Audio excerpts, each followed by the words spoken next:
우리는 지구의 자전으로 생기는 낮과 밤 속에서 살아갑니다. 아침에 일어나서 우리 눈에 들어오는 따사로운 햇빛이 우리 몸 건강의 기준을 잡아준다고 하는데요. 이게 과학적으로 사실인 이야기일까요?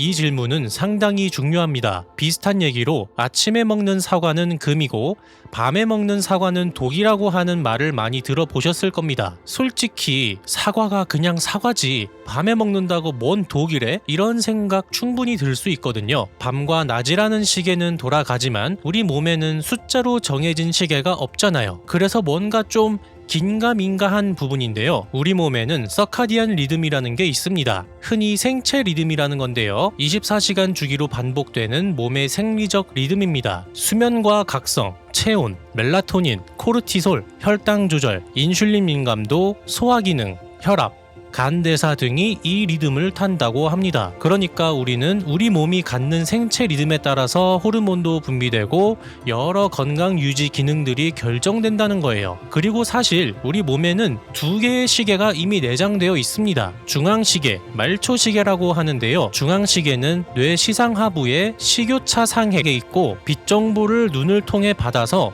하루의 기준 시간을 잡습니다. 미국 국립보건원 NIH 산하기관 중에 하나인 NIGMS에서는 인간의 주 생체 시계가 식교차 상핵에 있고 식교차 상핵이 눈으로 들어오는 빛의 양에 따라 멜라토닌 생산을 조절한다고 설명하고 있습니다. 멜라토닌은 쉽게 말해서 내 몸 안에 밤이 왔다고 알려주는 호르몬입니다. 뇌의 송과선에서 분비되는데 이 기전들을 쉽게 정리해보면 눈으로 빛이 들어오면 뇌의 식교차 상핵에 전달되고 식교차 상핵에서 지금 어둡다고 판단하면 멜라토닌 분비가 증가해서 잠을 자야 한다는 신호를 보낸다는 거죠. 그리고 말초시계가 어디 있냐 하면 우리 장기마다 세포마다 다 있어요. 거의 모든 세포 안에 시계 유전자 시스템이 있다고 합니다. 정말 신기하지 않나요? 중앙시계랑 말초시계가 다른 부분은 중앙시계는 빛에 의해서 시간 기준을 잡지만 말초시계는 식사시간,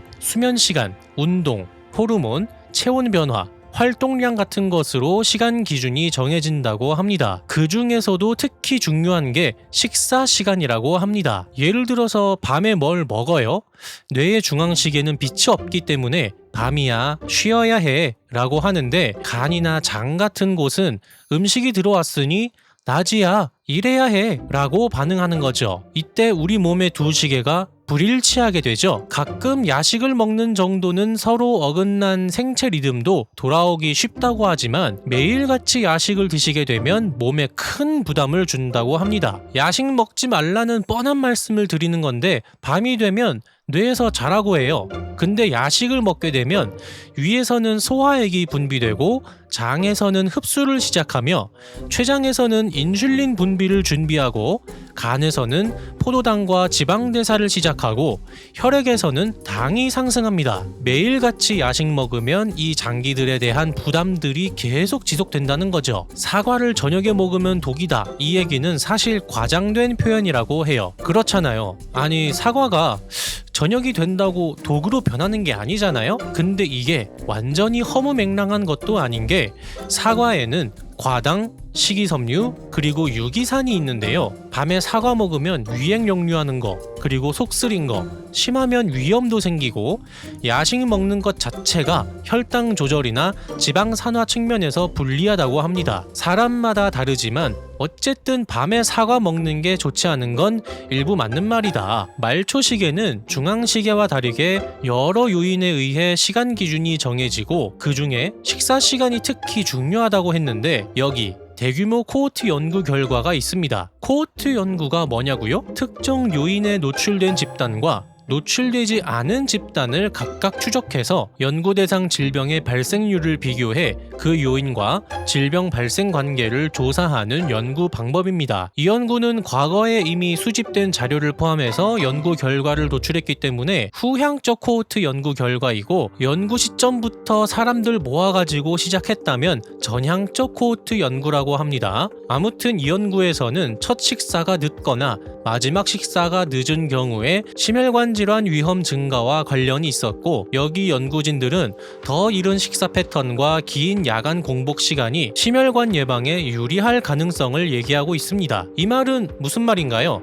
밥 제때 먹고 밥 시간과 밥 시간 사이에 쓸데없이 안 먹으면 건강해진다라는 거죠. 또 이 연구에서는 식사 시간을 5시간 늦추면 뇌의 주 생체시계 지표인 멜라토닌과 코르티솔의 리듬은 바뀌지 않았지만 혈당 리듬 같은 말초 대사 리듬은 지연되는 것으로 나타났습니다. 이게 좀 핵심적인 부분인데 빛은 뇌의 시계를 맞추는 거고 식사를 하는 건 장기들의 시계를 흔들 수 있다는 거죠. 그래서 밤낮과 식사 타이밍은 실제로 우리에게 엄청난 의미가 있다는 것입니다. 그럼 역으로 생각하면 생체 리듬을 활용해서 약이나 영양제 안 먹고도 건강해질 수 있다는 거죠. 가장 먼저 해야 할 것은 아침 빛을 보는 것입니다. 우리가 어떤 민족이죠? 새벽까지 어디에도 배달되는 야식과 밤새워 술을 마시는 엄청난 민족이죠. 그런데 아침에 일어나서요, 창문 밖으로 보는 햇빛이 아니라 밖에 나가서 햇빛을 보는 것이 아주 명확하게 뇌의 중앙시계에 오늘의 아침이 시작됐다고 알려주는 것입니다. 두 번째는 밤에 빛을 줄여주는 것입니다. 불 켜고 자는 사람도 있거든요. 잠들기 1-2시간 전에는 방 전등이나 모니터, 스마트폰을 줄이는 것이 좋습니다. 생체 시계는 어두워져야 밤이라고 판단하기 때문이죠. 보통 이게 어렵지 않을까 생각합니다. 요즘은 어르신들도 밤에 휴대폰 보시다가 주무시더라고요. 세 번째로 식사는 가능하면 제때에 드시는 것입니다. 특히 혈당이나 중성지방, 역류성 식도염 때문에 수면 문제가 있으신 분들은 취침 전 2-3시간 전에 먹는 행위를 마치는 것만으로도 긍정적 결과가 있다고 합니다. 넷째는 운동을 하신다면 낮이나 이른 저녁에 하는 것입니다. 잠 잘 자려고 잠들기 전에 운동하시는 거는 오히려 수면을 방해한다고 해요. 운동하면 몸에 열이 나잖아요. 사람이 잘 때는 따뜻한 게 아니라 좀 서늘해야